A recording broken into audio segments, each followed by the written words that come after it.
Radio Publique Africaine.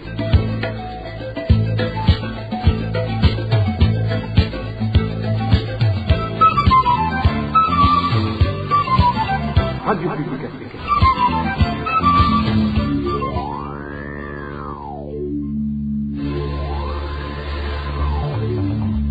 C'est le moment de suivre le journal parlé en français. À la présentation, Inès Gakiza. Bonjour et merci de répondre au rendez-vous du journal de la RPA au sommaire de l'édition de ce 25 janvier 2023. L'armée burundaise continue d'encaisser en silence les pertes de ses éléments envoyés en RDC. Plus de 10 ont été enterrés discrètement ces 3 derniers jours à Manda, une situation qui commence à révolter les soldats burundais. Le président Ndayishimiye, s'il se sent incapable d'user des pouvoirs lui conférés par la Constitution, devrait renoncer à ses fonctions. Avis des juristes qui estiment qu'il tend vers la trahison de son peuple à travers ses décisions. Et enfin, les parents de la capitale économique alertent, leurs enfants s'adonnent à la consommation des drogues et des boissons. Tout de suite, le développement de ces titres.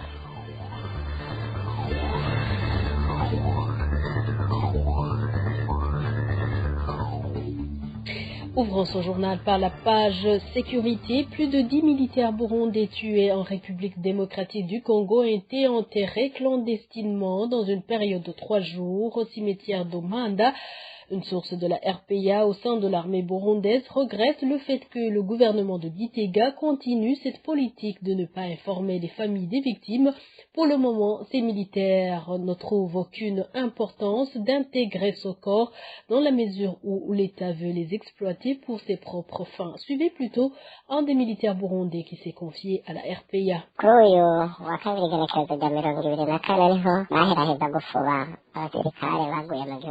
C'est ce mardi le 24 qu'on a terminé d'enterrer les militaires burundais tués au Congo. Les premiers ont été enfuis samedi le 21 janvier et ils étaient au nombre de 5. Le deuxième groupe était composé de 4 militaires et ont été enterrés dimanche le 22. C'est donc ce mardi que les 3 derniers ont été enterrés. C'était visiblement de haut gradé car on avait même amené des instruments de musique, dits fanfares. Ensuite, il y a eu la relève des militaires burundais qui étaient au Congo. Ils sont arrivés le matin en passant par la province de Chibitoke et un autre groupe y est entré. À 8 heures du matin, des véhicules étaient en train d'embarquer des militaires qui étaient venus des camps de l'intérieur du pays. Une autre chose, c'est que l'armée a voulu recruter de nouveaux militaires. Mais même si on a lancé un communiqué, ils n'ont pas été nombreux à déposer leur candidature comme avant. La raison en est qu'il y a beaucoup de militaires qui tombent sur le champ de bataille au Congo. C'est un moment où ce n'est pas même une mission du pays pour y gagner au moins de l'argent. Plutôt, l'État le fait pour ses propres intérêts. Beaucoup de gens pensent que le Burundi est en collaboration avec l'armée de l'EAC dans le but de combattre les groupes armés qui sont au Congo. Mais ce n'est pas le cas. L'armée burundaise y est entrée pour lutter contre les groupes rebelles qui pourraient attaquer le pays, c'est-à-dire le FNL et le Red Tabara. Toutefois, la tâche ne lui sera pas facile car ces rebelles connaissent bien le terrain parce qu'ils sont présents là-bas depuis un certain temps. C'est pour cette raison que les militaires burundais y rencontrent des difficultés. De plus, elles sont très peu nombreuses les familles qui sont informées sur la mort de leur, sauf si le défunt est dans la catégorie des chefs. Une famille qui perd leur sien au Congo ne demande rien, que ce soit en rapport avec cet assassinat ou en rapport avec l'indemnité. Nous demandons au gouvernement du Burundi que si une telle situation arrive, d'avoir la volonté d'informer les familles au lieu de le faire en cachette, comme c'était le cas à l'époque de la rébellion.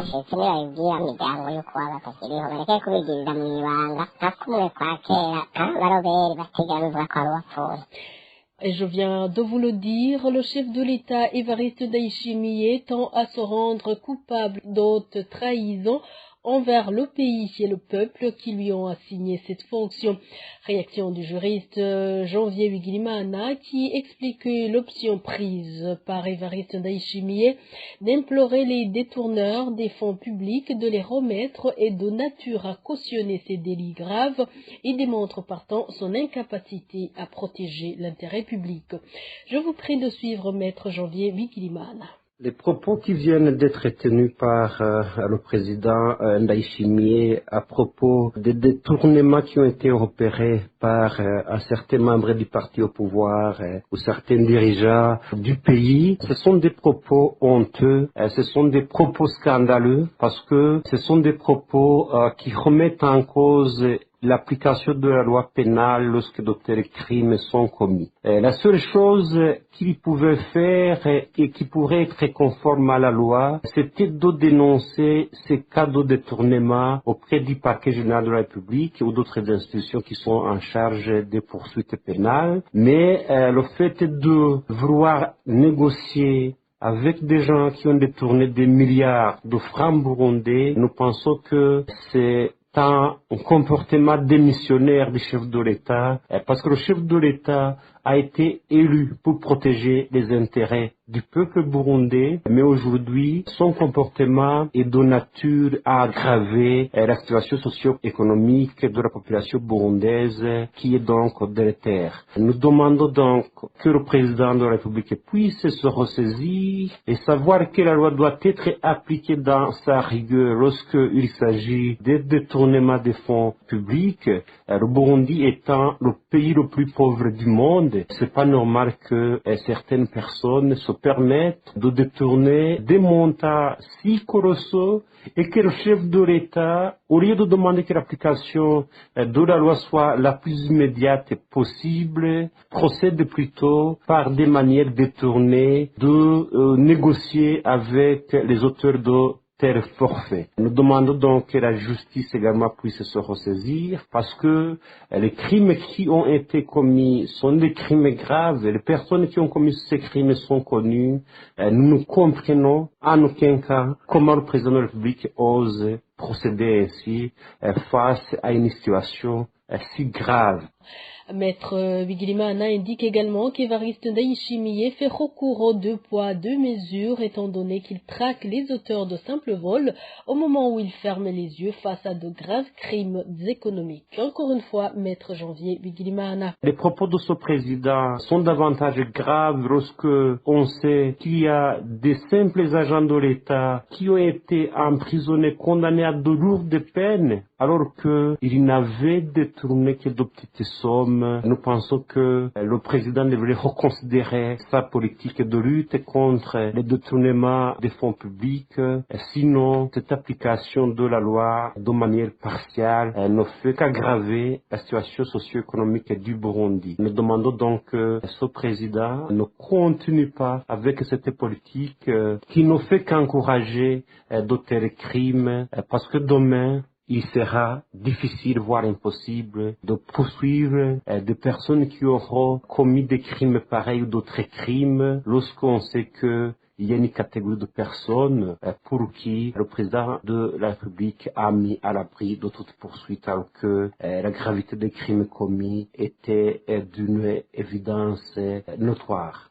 Et pour Maître Dieudonné Bachila-Hishidze, Évariste Ndayishimiye devrait plutôt renoncer à ses fonctions de chef de l'État une fois qu'il se serait lui-même déclaré inapte d'user des pouvoirs que lui confère la Constitution. Maître Dieudonné Bachila-Hishidze. En écoutant le président de la République décrire parfaitement les crimes économiques qui caractérisent son régime ou le régime du parti CNDD-FDD au pouvoir depuis 2005, il le décrit parfaitement, presque aussi bien que les défenseurs des droits de l'homme, les associations qui luttent contre la corruption, qui dénoncent ces crimes depuis des décennies. Il est permis maintenant de se demander si maintenant le président est capable de revêtir maintenant le costume du président, prendre le bâton de commandement et sévir contre ceux qui détournent, contre les auteurs des crimes qu'il décrit à longueur de journée. Et face à cela, des situations sont probables.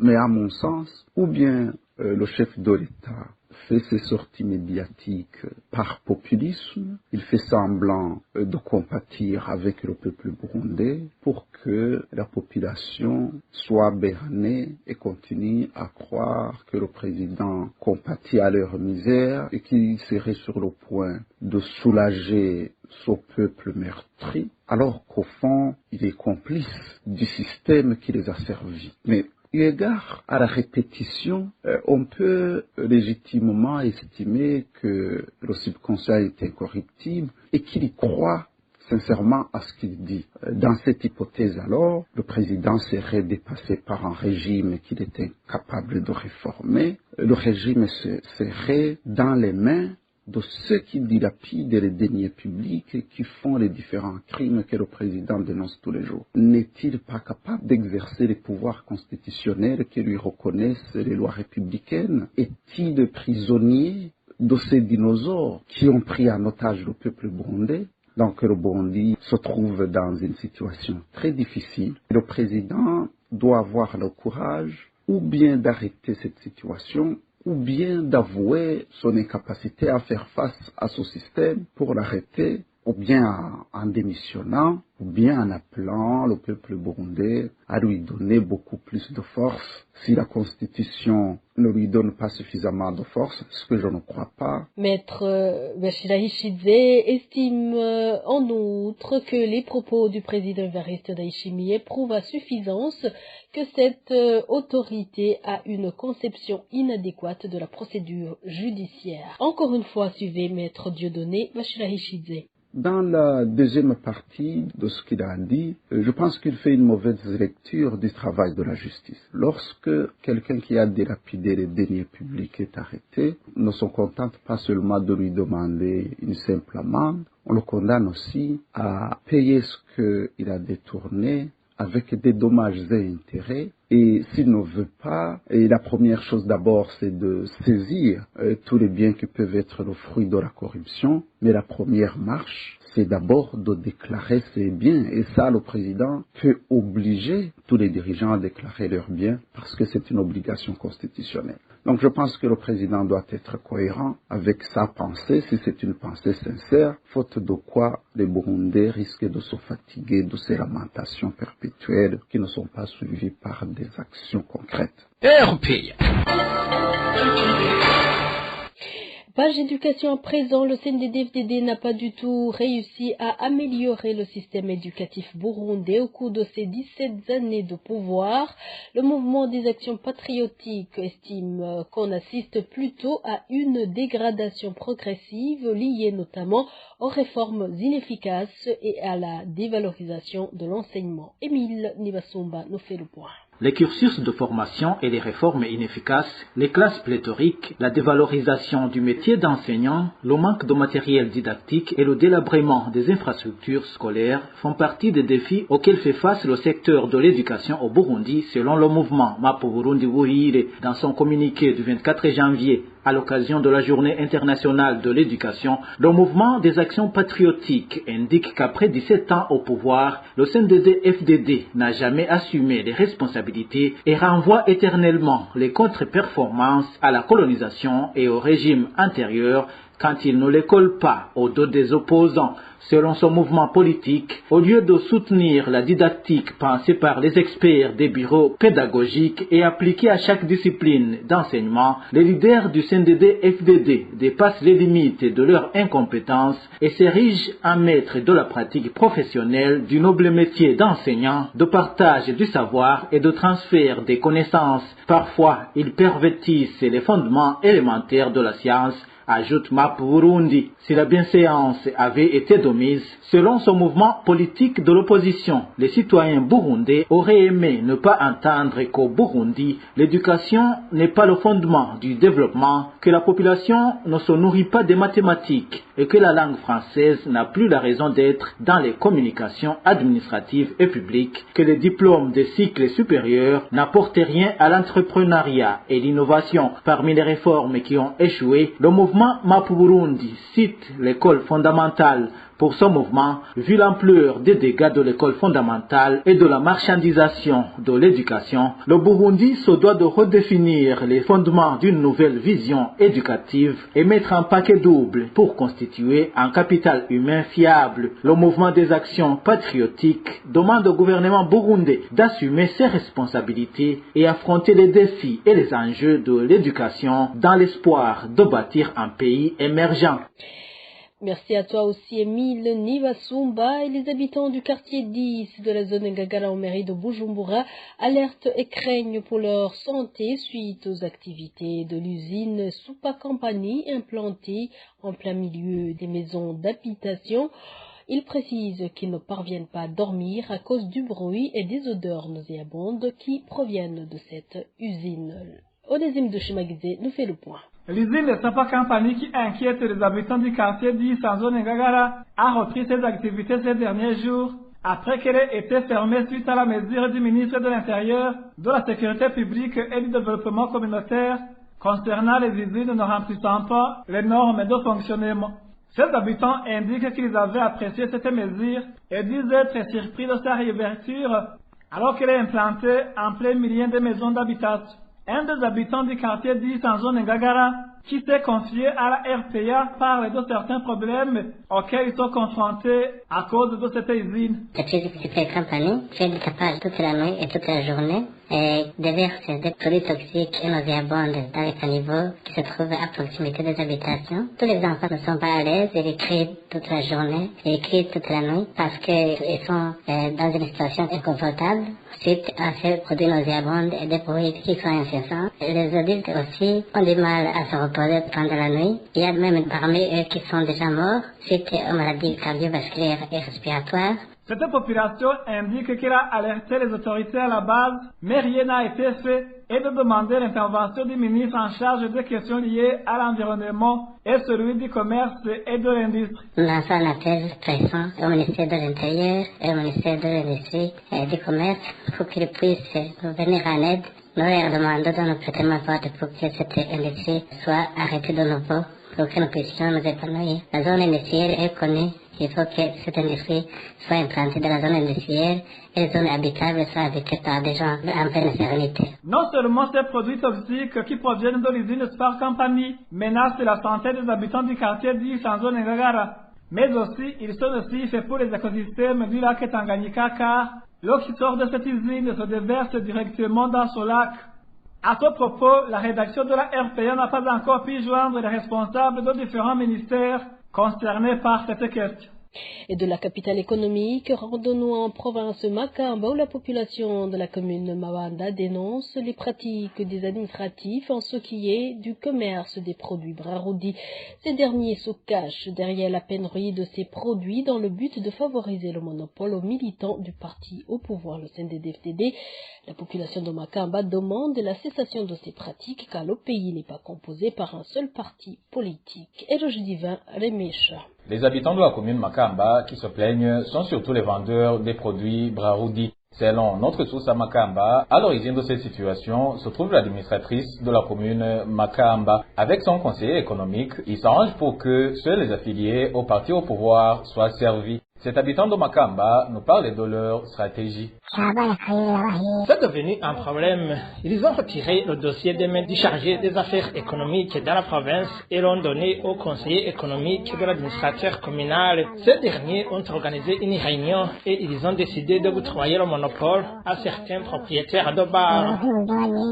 Ces habitants de Makamba dénoncent les spéculations de ces favorisés. Ils n'appliquent pas les prix officiels. Pour bien atteindre leur objectif, ces autorités communales compteraient même de rayer certains vendeurs des boissons Braroudi de la liste des commerçants de ces produits en commune Makamba. Les informations provenant de cette commune précisent que le représentant du parti CNDD-FDD dans la province Makamba est impliqué. Ils sélectionnent ceux qui reçoivent ces boissons et ces derniers les vendent au prix qui leur conviennent, d'autres ne les vendent même pas. L'administrateur a annoncé qu'il ne veut plus voir les boissons vendues dans des boutiques et ils ont commencé à saisir les casiers de ces boutiquiers. Ces casiers sont au bureau communal. La distribution des produits Braroudi a été confiée aux Imbonerakure. L'administrateur et le représentant des partis CNDD-FDD en province de Makamba veulent ouvrir un dépôt et ils serviront alors tous les vendeurs. Cette population interpelle le conseil communal pour qu'il se penche sur ce problème dans le but de satisfaire tous les habitants de la commune sans considération de leur appartenance politique. La RPA a téléphoné l'administratrice de Makamba, Zouena Ilakidza, pour recueillir sa réaction, mais elle nous a raccroché au nez après une brève présentation. Et enfin, les parents et éducateurs en mairie de Bujumbura lancent un appel au gouvernement pour qu'il sauve la jeunesse des boissons qui ne diffèrent pas du poison. Ces boissons citées sont Rhodzagara et Gwiki. Ces parents et éducateurs font savoir qu'ils viennent s'ajouter à la prolifération des drogues et qu'ils nuisent à grande échelle la vie de la jeunesse. Suivez un des parents qui s'est entretenu avec la RPA.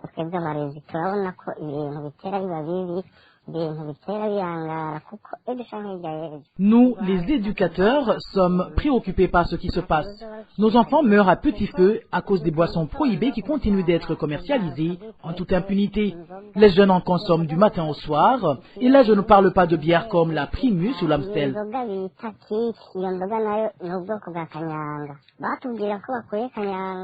Au fait, les autorités ont fait semblant d'éradiquer la boisson dite Kanyanga, mais en réalité, ils ont changé de tactique. En effet, il y a une usine à Kayanda qui fabrique du Kanyanga, mais emballé dans des bouteilles. Cette boisson s'appelle Kiki et elle est très dangereuse car quiconque en consomme n'a plus la force de vaquer à aucune occupation. Cette boisson se vend normalement à 4 000 francs, mais si vous avez 1 000 francs, on vous sert une petite quantité.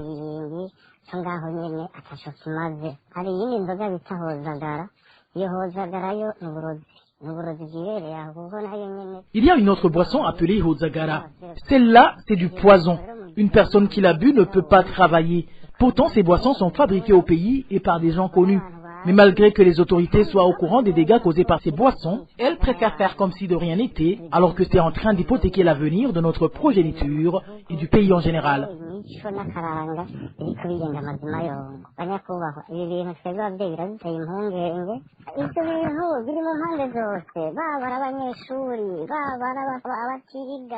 Nous sommes vraiment très inquiets car ces boissons sont consommées par toutes les tranches d'âge, instruits ou non instruits confondus.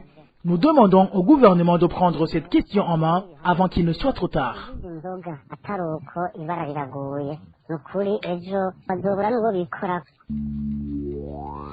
Et voilà, c'est par cette intervention de ce parent que nous mettons point final à ce journal. Merci de nous avoir prêté une oreille attentive. Merci à la rédaction de la RPA ainsi qu'à l'équipe technique. Au micro, vous étiez avec Inès Gakiza. Excellente soirée chez vous.